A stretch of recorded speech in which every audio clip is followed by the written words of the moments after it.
Les grands noms de la presse BD française se comptent sur les doigts de deux mains. Vaillant, puis Pif, Harakiri, Charlie Hebdo, Fluide Glacial, L'écho des savanes, Métal Hurlant et le titre qui va nous intéresser maintenant, Pilote, lancé en 1959 par Goscinny, Uderzo et Charlier notamment. Il a été racheté en 1960 par les éditions d'Argo. Deux de nos invités, le journaliste Eric Eschimann et le dessinateur Nicobi, viennent de consacrer un album sous forme d'enquête journalistique et historique aux années 68-72 de Pilote. Ça s'appelle La Révolution Pilote. Notre troisième invité, François Lebescon, est directeur éditorial adjoint chez Dargaud, qui a publié cet album et qui bien sûr détenait Pilote.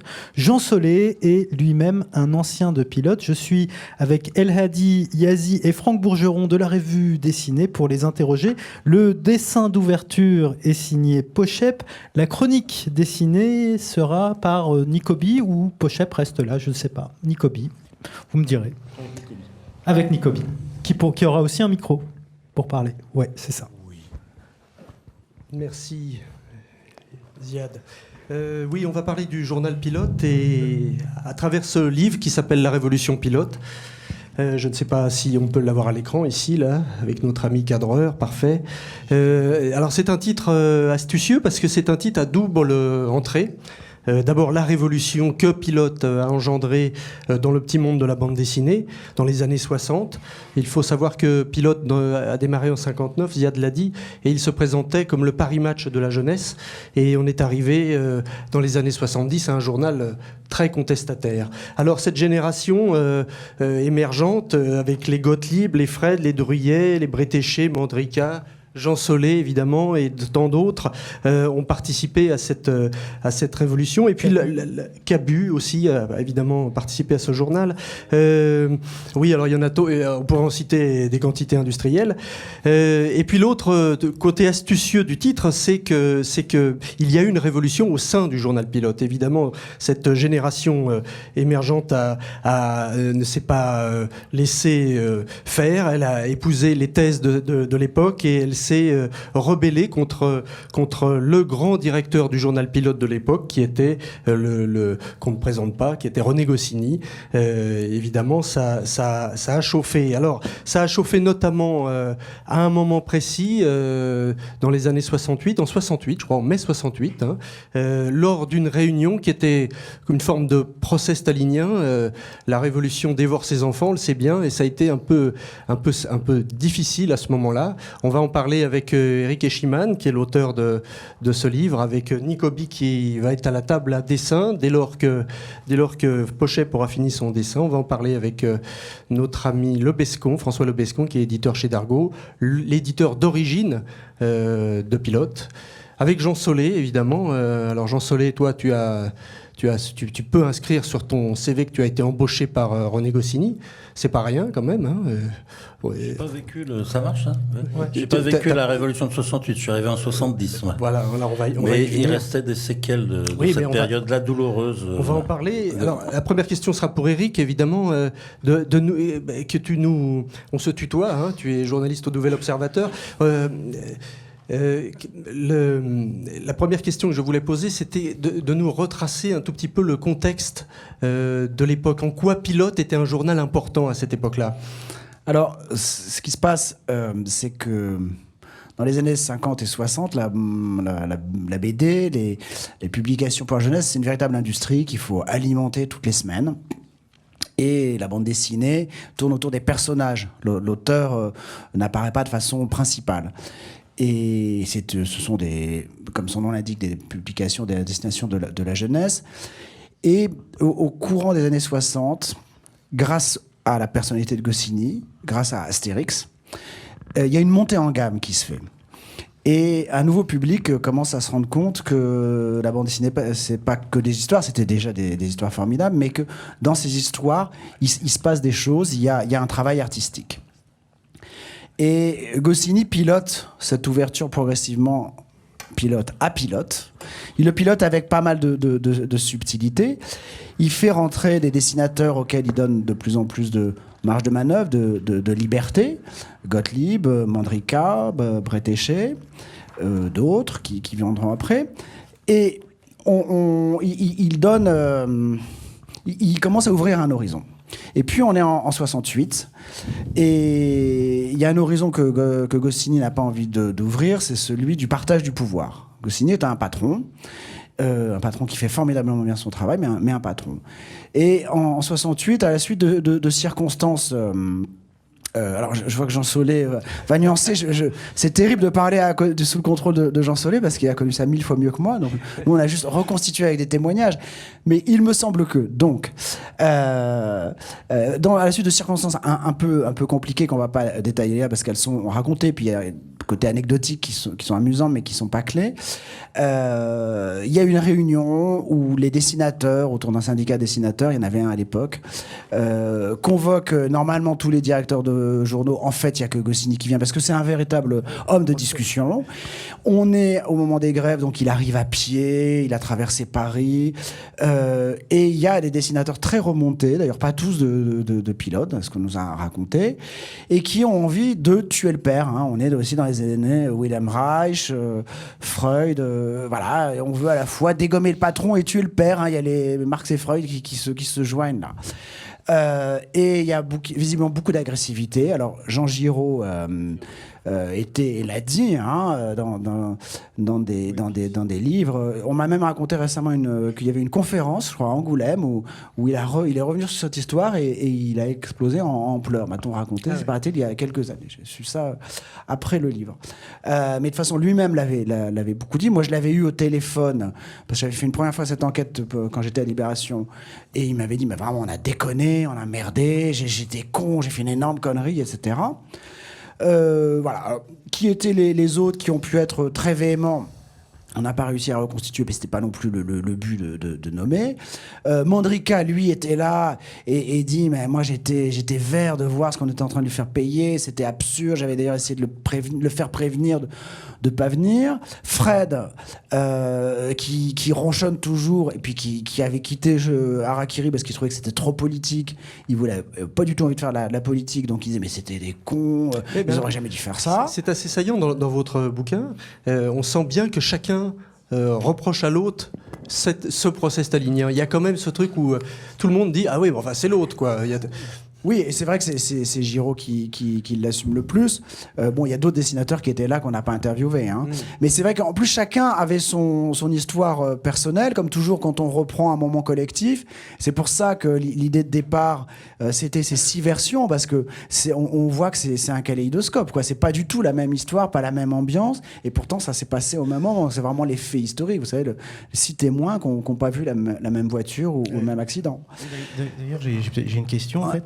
Vous n'avez pas, dans la bande dessinée, vous n'avez pas choisi de raconter en fait cette réunion, de la décrire ou de la représenter avec des paroles, des dialogues, etc. Mais est-ce que vous, personnellement, vous savez ce qui s'est dit et ce qu'on a reproché éventuellement à René Goscinny? Alors, on n'a pas. Étant journaliste, il m'est arrivé, quand j'étais notamment journaliste politique ou financier, de reconstituer des réunions, de demander à des sources qui a dit quoi, à quel moment, et on arrive à reconstituer vraiment une réunion. Là, c'était pas le but, c'était quand même il y a 40 ans. C'est quand même des personnalités, c'est pas des hommes politiques ou des hauts fonctionnaires qui ont participé à une réunion, c'est des artistes. C'était un moment très affectif.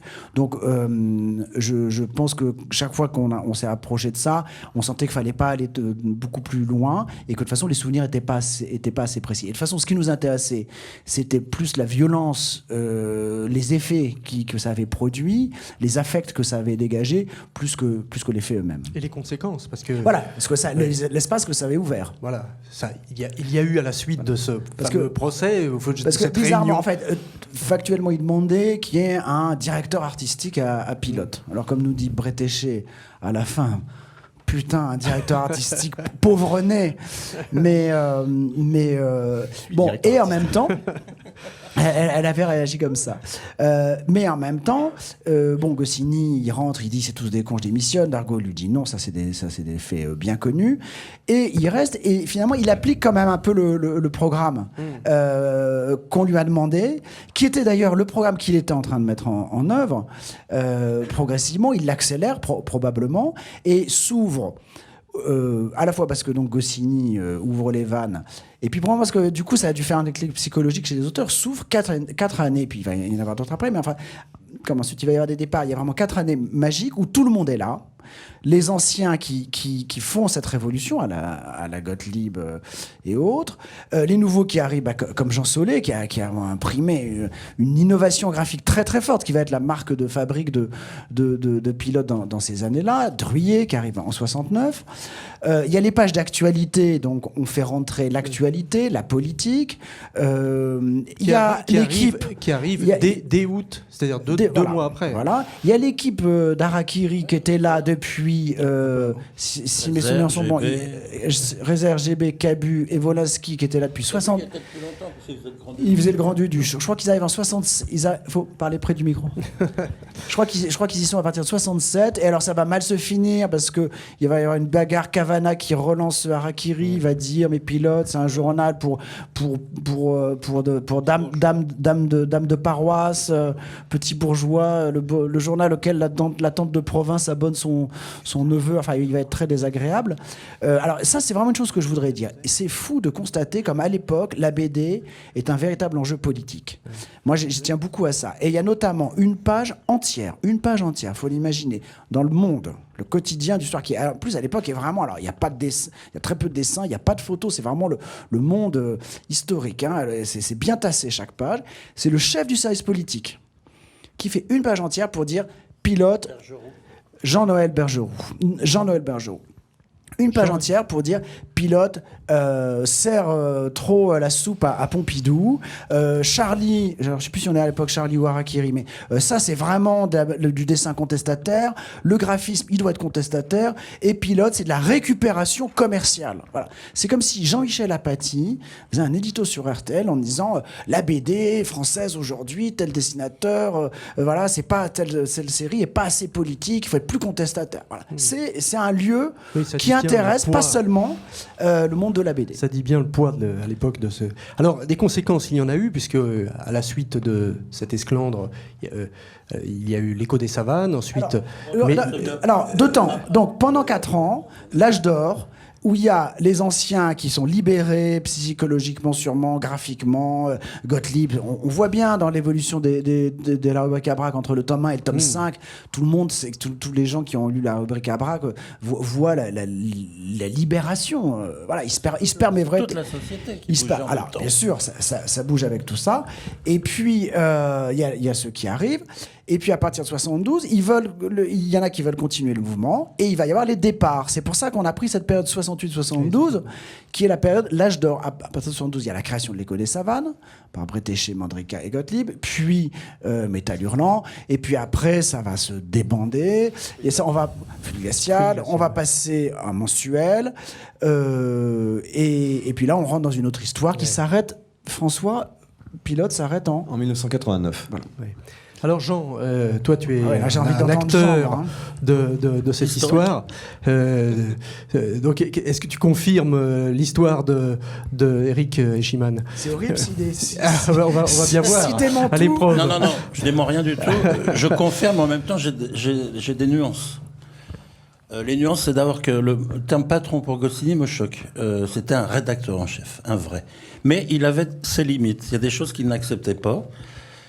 C'est ça qui s'est passé aussi. Il voulait pas qu'il y ait de cul, il voulait pas qu'il y ait trop de politique, il voulait pas tout ça. Et 68 est vraiment. Pourquoi il voulait pas qu'il y ait de cul? C'était un homme d'une génération comme ça. Mais il était plus âgé que nous. Il y avait une différence d'âge, une différence de comportement, une différence de fringues, de mentalité aussi. Il venait de la bande dessinée traditionnelle. Ouais. C'est-à-dire que ce qu'il faut bien savoir, c'est qu'il y a eu vraiment une rupture. La bande dessinée jusqu'à à peu près 68 était destinée à la jeunesse, aux ados. Pilote avait évolué de l'enfance vers les ados. Et tout d'un coup, avec 68, ça a été Mais comme à l'image de toute la société, je veux Vous dire. êtes des braguettés, quoi, tous. Mais moi, j'y étais pas en 68. Je suis arrivé en 70. Mais moi, j'avais des cheveux comme ça. Goscinny m'a pris tout de suite dans l'équipe en voyant mes dessins.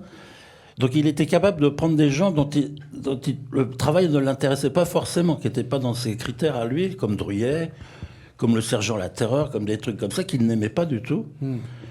Moi, je suis venu avec mes trucs. Je revenais du festival de White, tout ça. J'étais en plein dans le trip. Psychédélique. D'ailleurs, Oui, c'était de la c'est musique. psychédélique, ouais. Tu travaillais sur J'ai des fait plein de trucs chroniques sur de la musique. musique, ouais. Mais il l'acceptait, parce que c'était un homme qui était sensible à la qualité des choses. Donc il acceptait des choses qu'il n'aimait pas personnellement. C'est en ça qu'il était un très grand rédacteur en chef. Il a su ouvrir, il a compris que la société bougeait, il a donc ouvert. Mais il y avait des limites, il ne fallait pas qu'il y ait du sexe. Pourtant, il y avait réserve, il y avait tout ça. Il ne fallait pas qu'il y ait trop de politique militante, des choses comme ça. Mais Donc, est-ce que ça vous arrivait de parler de politique avec lui, de non, conférences de rédaction non, tous les lundis, on se retrouvait, parce que c'était un hebdo à l'époque. Il y avait une conférence de rédaction, comme il y a eu à Charlie l'autre jour, là. Mais personne n'est venu nous tirer dessus. Et ça a échangé. Ouais. Bon, je me souviens qu'il était, tu l'as dit, mais c'était la haine entre Giraud et lui, hein, Ah à oui. cette époque-là. Ouais, il le disait ouvertement, Goscinny. Il le traitait de connard et tout ça. Alors que Giraud continuait à travailler, faisait Blueberry, hein, toujours. Et c'était ça qui était incroyable dans ce journal, c'est qu'il y avait Michel Tanguy, quoi, le truc pour les aventures, il y avait Astérix. Puis il y avait aussi le fait qu'Astérix devenait un énorme succès et que ça créait, non pas des jalousies, mais tout d'un coup Goscinny devenait quelqu'un d'institutionnel par rapport aux médias. Des gens qui n'aimaient pas la bande dessinée s'intéressaient à Astérix. Donc ça devenait un phénomène social, Astérix. Donc Goscinny était aussi pris par ce truc-là. Donc il ne voulait pas lâcher du lait sur certaines choses. Pourquoi Gottlieb et Bandrika sont partis en appelant Claire avec eux, Bretéché, pour créer l'Écho des Savanes? C'est que Gottlieb s'émancipait, voulait mettre des beats, des trucs, tout ça. Ça n'en était pas question pour René. Mandrika s'est fait refuser une histoire du concombre masqué. Oui. Et c'est lui qui a dit, bon, je fais mon journal. Et il se barre. Il demande à Marcel. Marcel ne voulait pas se fâcher avec René, c'était même son père comment on dit, spirituel, parce que son père était mort au camp de concentration, avait été raflé. Son père préféré, comme il nous dit dans la Ouais. BD. Et il a beaucoup souffert, Gottlieb. Il souffre encore de ça, de cette rupture. Goscinny a rompu avec lui. Il n'a pas accepté que Marcel aille faire ces trucs. Donc Marcel a créé plus tard ils sont fâchés avec Mandrika, puis il a créé son propre journal, Flux Glacial, où j'étais dans le numéro 1. Donc ça fait 40 ans. C'est 75. 68, c'est 47 ans. Je ne rajeunis pas. François Lebescon, est-ce qu'aujourd'hui il y aurait la place pour une forme d'un journal pilote sur les emplacements des librairies? Est-ce que Ils ont vous fait deux, trois chez petites Dargaud, relances. vous avez un espoir ou des envies de cet ordre-là? En fait, lorsque Pilote a cessé de paraître en 1989, on a effectivement relancé dans les années 2000, en fait, quand même, donc bien après, quelques numéros, mais qui étaient des numéros exceptionnels. On a fait un spécial été avec une nouvelle génération d'auteurs, notamment ceux qui revendiquaient l'héritage Pilote et qu'on identifiait beaucoup dans la collection Poisson Pilote, évidemment. Et les liens étaient évidents entre Rayette Satouf et Gérard Lozier, Oui, mais entre ça, Christophe Blain et Giraud, etc. C'était des petits... Voilà, et c'était des numéros exceptionnels. Oui. Mais aujourd'hui, ce serait extrêmement compliqué d'envisager une relance de Pilote en version papier. Oui. Parce qu'effectivement, les journaux aujourd'hui, c'est très, très, très compliqué. Pourquoi ? Parce qu'aujourd'hui, les lecteurs se détachent beaucoup plus de la presse, des magazines, et vont plus vers les albums. Et d'ailleurs, quelque part, les albums ont accéléré la chute des magazines. C'est-à-dire que les lecteurs allaient acheter les albums et arrêtaient peu à peu d'acheter les magazines, puisqu'ils savaient que ce qu'ils lisaient dans la presse, après, de toute façon, sortait sous forme d'album. C'est la raison principale, c'est qu'à l'époque dont je parle, même quand je suis arrivé, il y avait très peu d'albums. La plupart de ce qui paraissait dans Pilote ne finissait pas en album. Il n'y avait que les grandes séries. Michel Tanguy, Astérix, Blueberry, qui avaient droit à des albums. Le reste, très peu. Donc le lecteur, il trouvait de la matière toutes les semaines à lire ce journal. Alors que quand les albums ont pris la suprématie dans le système, et que les journaux n'avaient plus de raison d'être, sauf Flux Glacial, je prêche pour ma paroisse, mais Parce que Fulguracea, on peut le lire de A à Z, c'est des histoires complètes. Mais dès l'instant où il y avait des histoires à suivre, ça n'avait plus d'intérêt. À suivre, à cesser justement, le journal à suivre. Parce que par exemple, le nouvel album de Tardy commençait à le prépublier, et avant que ça soit fini à 5 pages par mois, il fallait attendre un mois pour avoir la suite. Il était déjà en librairie, le bouquin. Donc les gens préféraient attendre, aller acheter le bouquin directement, plutôt que d'attendre un mois pour lire les 5 planches suivantes. Mais est-ce qu'il n'y avait pas dans Pilote un collectif, un espèce de labo d'expérimentation graphique qui permettait d'aller peut-être plus loin, de créer des individualités et ensuite d'éditer des albums et de créer en fait une génération d'auteurs. C'est en ça que Est-ce que ça ne nous manque pas aujourd'hui? Ce qui manque aujourd'hui, c'est que les jeunes auteurs directement visent l'album. Alors qu'avant, nous, on faisait nos armes pendant des années, des années. Moi, j'ai mis des années avant de faire un album. Mon premier album, c'est 77, je suis rentré en 70, un Pilote. Donc toute cette année, j'ai fait des pages et des pages et des pages. Et voilà, et donc le journal avait une valeur de laboratoire, que les gens pouvaient lire et le conserver et tout ça. Tout ça, c'est perdu petit à petit. C'est le rôle c'est la mission historique de la revue dessinée de refaire ça. Pas forcément. La réponse est là. Enfin, c'est pas exactement le même genre de publication, puisque c'est trimestriel et c'est bon. On n'est pas dans le même rythme, mais heureusement. Et ce qu'il faut savoir aussi, c'est que tout ça est à une vitesse extraordinaire. Mais pareil, la société.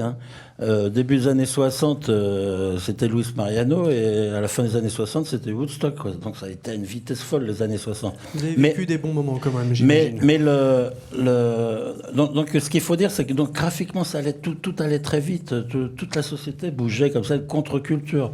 Et Pilote, on était le reflet. Parce que moi, j'achète Pilote quand j'ai 11 ans, en octobre 59, et je suis fidèle lecteur. 10 ans après, j'y rentre. Goscinny, à l'époque, il faut savoir que j'explique brièvement comment je suis rentré à Pilote. C'est intéressant pour montrer le contexte de l'époque aussi, qui n'était pas du tout le même. Même les photocopieuses n'existaient pas, ou très peu. Donc le truc, c'était d'aller déposer un dossier, 12 rue Blaise Pascal, à Neuilly, où était le journal Pilote, qu'on déposait à la secrétaire.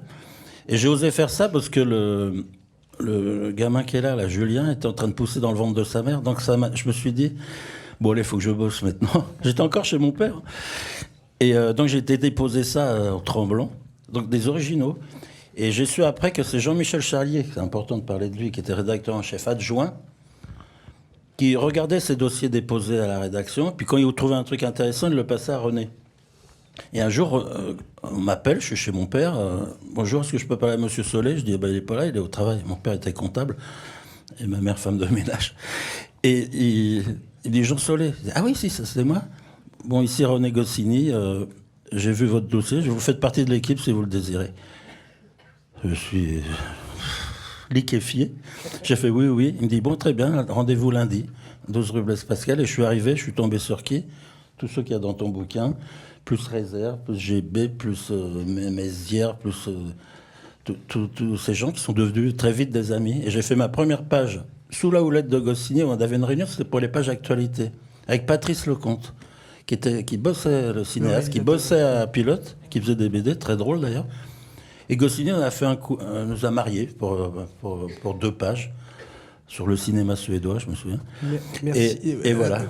Merci Jean, on est à peu près par le temps. On parle d'une époque révolue.